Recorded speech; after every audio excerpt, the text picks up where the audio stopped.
A gente cresceu achando que a saga de Hades era o momento mais épico de Cavaleiro do Zodíaco, a grande vitória final. Mas olha bem para aquela cena na frente do Muro das Lamentações. Aquilo não tem absolutamente nada de glória. Aquele buraco na parede foi o exato instante em que um anime feito para crianças e adolescentes colapsou, rasgou as próprias regras e jogou os heróis no meio de uma tragédia irreversível. O choro de Seiya e dos outros não era só pela despedida dos Cavaleiros de Ouro.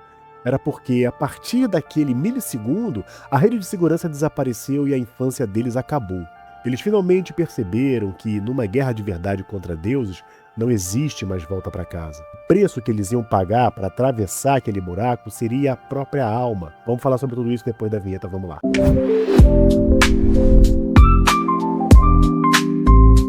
Salve, meus nerds, bem-vindos ao Migrante Nerd. Deixa aí o seu like que no final você vai acabar se esquecendo. Pensa bem como as coisas funcionavam antes da gente descer pro submundo. Lembra das 12 casas ou da luta épica contra Poseidon? A regra de ouro da série era incrivelmente simples. Os heróis de bronze apanhavam até não aguentar mais, os ossos quebravam, mas no fim o milagre acontecia. E esse milagre era, na prática, uma rede de segurança bem confortável. Sempre tinha uma proteção invisível em volta deles. Se as coisas dessem muito errado, os adultos intervinham para corrigir a rota. O Cavaleiro de Ouro mandava seu cosmo, a armadura de Sagitário cruzava os céus para vestir o herói, ou a própria Atena chorava e curava suas feridas. Eles eram moleques amparados por figuras paternas que seguravam o mundo se a situação fugisse do controle. A vitória contra Poseidon é o reflexo perfeito dessa infância. Seiya estilhaça o pilar central, salva a deusa e todo mundo volta para a superfície sorrindo, debaixo da luz do sol. Mas em Hades, a história joga a gente com tudo contra o Muro das Lamentações. Visualmente, é só uma barreira de pedra gigantesca e intransponível que separa as trevas do inferno da utopia dos Campos Elíseos. Narrativamente, porém, aquele muro é a guilhotina da juventude. O Kurumada olhou para a rede de segurança que protegeu o Seiya durante anos e decidiu obliterar isso sem piedade. Para abrir um buraco naquela parede, as leis divinas exigiam a verdadeira luz solar. E no abismo sombrio do inferno, a única faísca capaz de gerar esse sol era a combustão suicida e absoluta dos 12 Cavaleiros de Ouro. Olha para a brutalidade existencial daquela cena. O que a gente presencia não é só um sacrifício nobre de guerreiros, é o extermínio instantâneo de todas as figuras de autoridade e mentoria da obra. Quando a poeira baixa e a gente vê as 12 armaduras de ouro flutuando vazias na escuridão, o peso do silêncio esmaga a gente. Acabou o recreio. Quando os garotos de bronze olham para a brecha esfumaçada, eles sentem a orfandade em estado puro. Não tem mais Mundiares para consertar a armadura destruída. Não tem mais Doku de Libra para ditar sabedoria tática. Não sobrou absolutamente ninguém acima deles para salvar o mundo se eles falharem. O Muro das Lamentações forçou o luto militar imediato, transformando garotos rebeldes em soldados veteranos e traumatizados. Eles perceberam que atravessar aquela fenda de pedra significava aceitar, de uma vez por todas, que não tinha mais caminho de volta para casa. Preste atenção no comportamento dos heróis logo depois daquela explosão colossal que abriu a fenda na parede. Durante dezenas de episódios, ao longo dos anos, a gente se acostumou a conviver com garotos que tinham atitudes incrivelmente específicas e falhas imaturas que definiam cada um. Seiya era insolente, o moleque do deboche, que batia de frente com ordens e hierarquias. Shun internalizava uma aversão profunda à letalidade, preferindo quase sempre a negociação ou hesitação na hora de tirar uma vida. Ikki era a personificação da raiva reativa adolescente, o eterno lobo solitário sempre em conflito com a autoridade. Mas quando a poeira daquela combustão estelar abaixa, repara no que acontece na tela. Quando a luz apaga e as imponentes armaduras douradas ficam só flutuando, vazias no vácuo escuro, toda aquela rebeldia juvenil desaparece na hora. Não tem gritos desesperados de revolta contra a injustiça do universo. Não tem discurso motivacional, sorriso no rosto ou promessas ingênuas de que eles vão sempre viver nos nossos corações. Tem só um silêncio de velório e um estoicismo militar que chega a assustar ao anime shonen.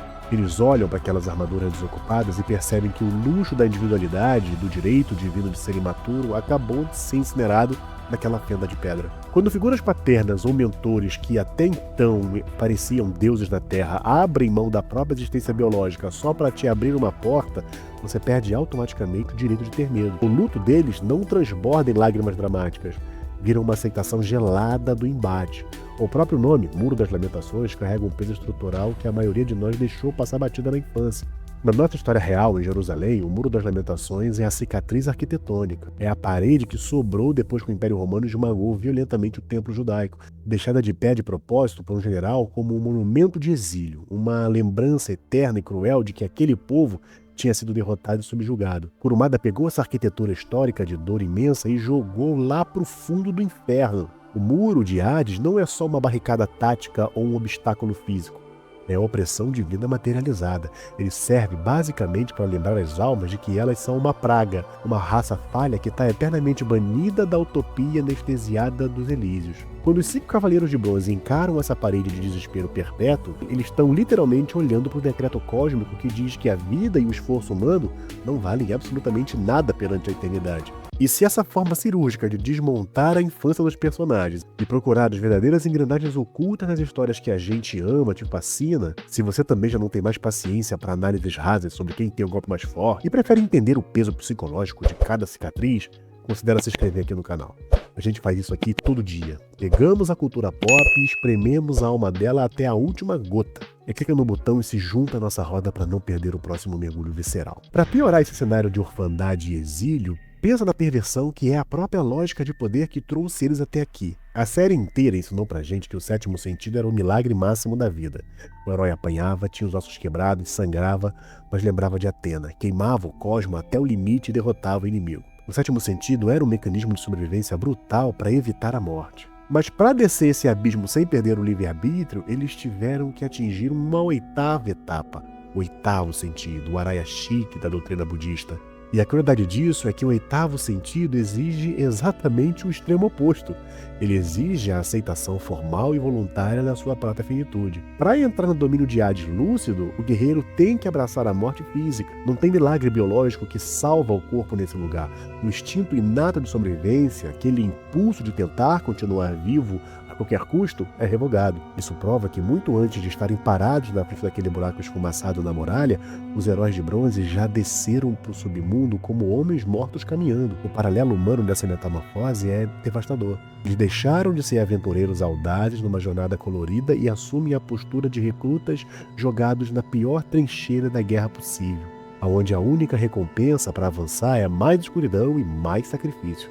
Eles já não estão lutando com a esperança de voltar para casa. A ilusão do retorno morreu com os dourados. Eles avançam cegamente para o buraco na parede só para impedir que um deus apague a própria ideia de lar para a humanidade que ficou na superfície. A inocência acabou ali, mas o que eles iriam descobrir ao atravessar aquela brecha não era a vitória. O muro era só o começo. O que esperava por eles no vácuo bizarro da hiperdimensão ia ditar as novas regras da tragédia. Lembra do momento exato em que eles pulam a fenda do Muro das Lamentações. O que está esperando do outro lado não é um campo de batalha normal. Não tem chão para pisar, não tem oxigênio para respirar. É a hiperdimensão. Visualmente, narrativamente, esse espaço não é um cenário de transição.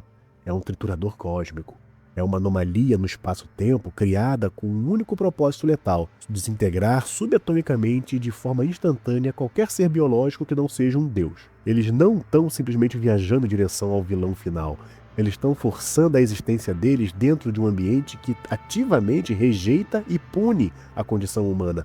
A única razão para a carne e os ossos dos heróis de bronze não evaporarem no vácuo é o banho de sangue divino que as armaduras deles receberam de Atena horas antes. Para na violência existencial que tem isso. A própria ideologia deles já não serve para mais nada. O esforço humano, o treino absurdo, o suor, os ossos quebrados ao longo de anos, nada disso importa na hiperdimensão. Só o sangue de uma deusa impede que eles sejam apagados da realidade.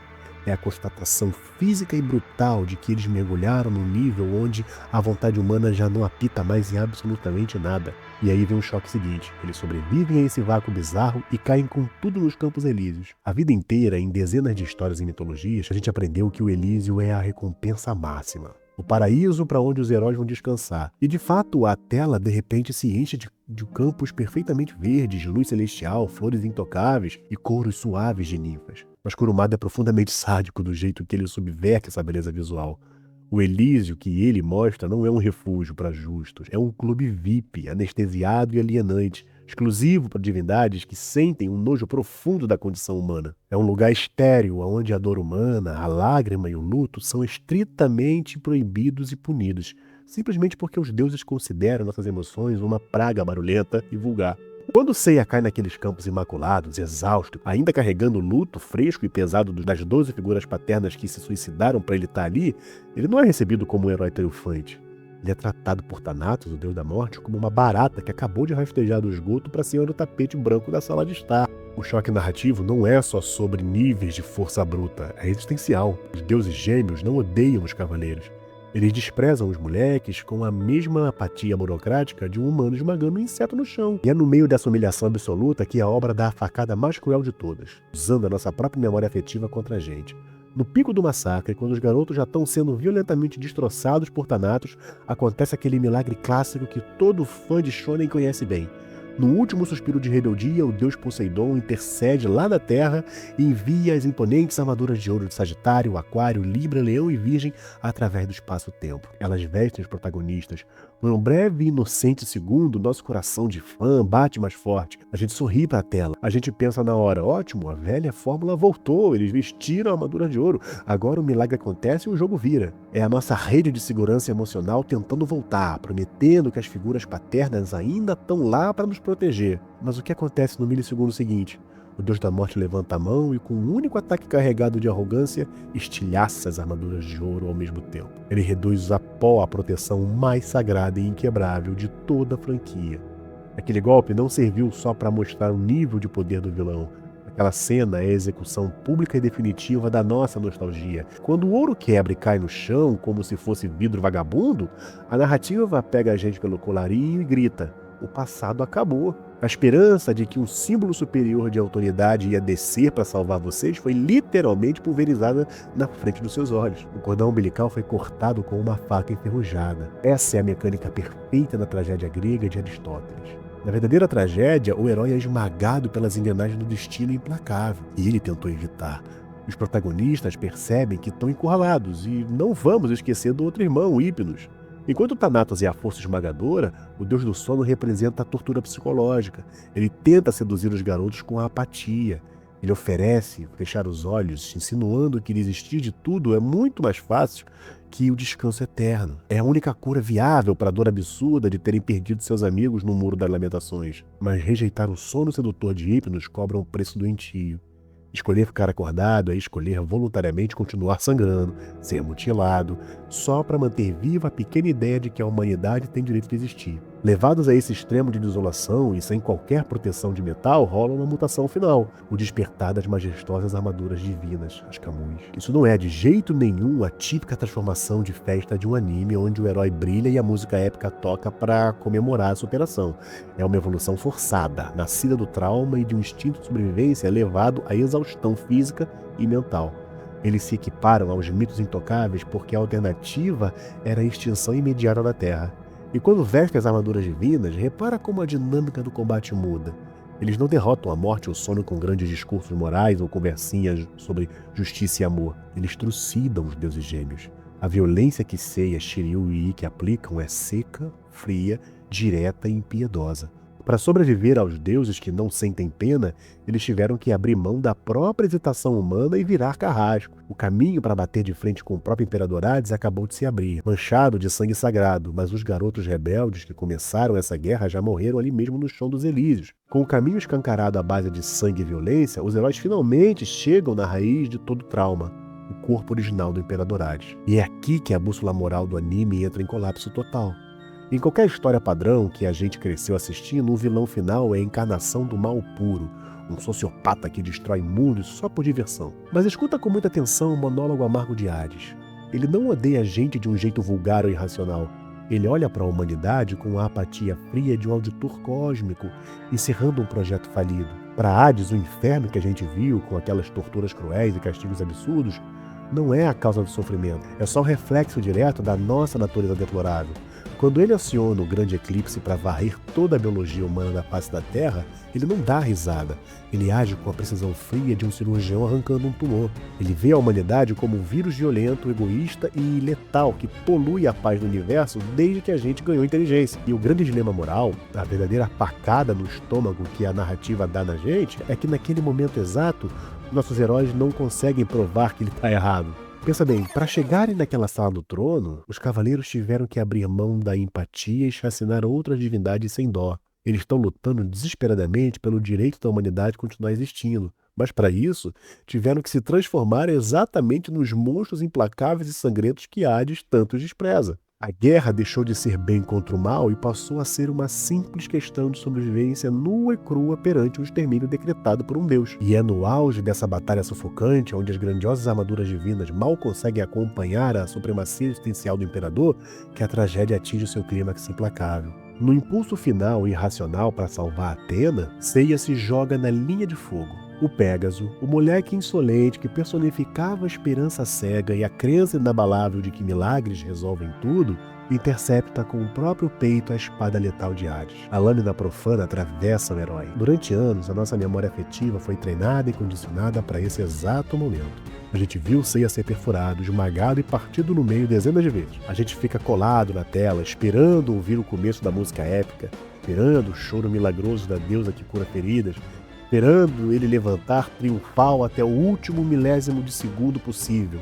Mas Kurumada se recusa a dar o antídoto para o lançador. A espada de Hades não rasga sua carne e metal. Ela aplica uma maldição astral irreversível que destrói a própria essência da alma. O milagre falha miseravelmente. Ceia não levanta sorrindo. Nosso protagonista cai no chão, empalado de forma definitiva e silenciado de vez. O herói inquebrável, o garoto que prometeu que iam voltar todos juntos para celebrar na superfície, é literalmente trancado num estado vegetativo. Com um custo de sangue absurdo, o esforço conjunto acaba aniquilando Hades e obliterando o submundo. Mas o eclipse só sumiu do céu da terra para engolir a mente do garoto que guiou eles até ali. E a sobrevivência de um mundo exige apagar a mente da sua maior fonte de luz, dá para chamar isso de vitória? Quando o grande eclipse finalmente se desfaz e a luz do sol volta a banhar o mundo da superfície, a gente testemunha a imagem mais dolorosa de toda a franquia.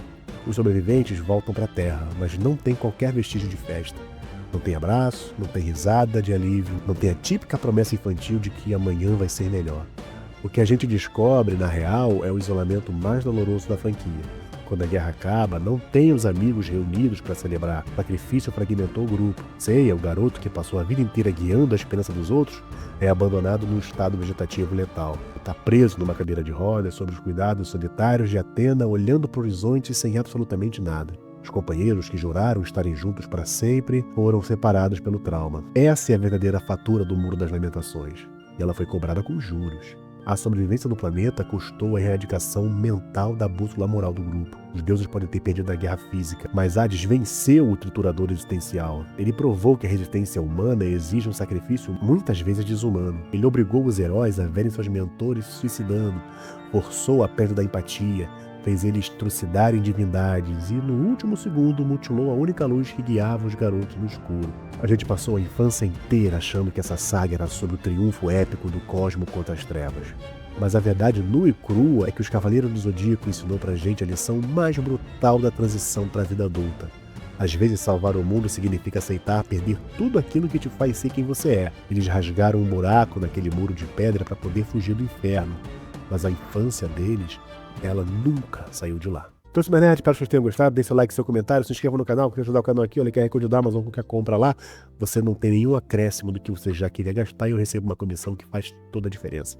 Quer ajudar o canal diretamente? Aqui, pelo Pix GG, usa a câmera do teu celular, manda lá uma mensagem ou não, e manda lá o quanto você quer me fazer feliz, beleza? Desculpem a voz, o tempo aqui esfriou muito e a garganta já começa a sentir. E você pode ajudar o canal por toda a miríade de ferramentas do próprio YouTube. Valeu demais se tornar membro, hypar, mas você sabe, o seu like, seu comentário, aquela sua engajada já faz toda a diferença.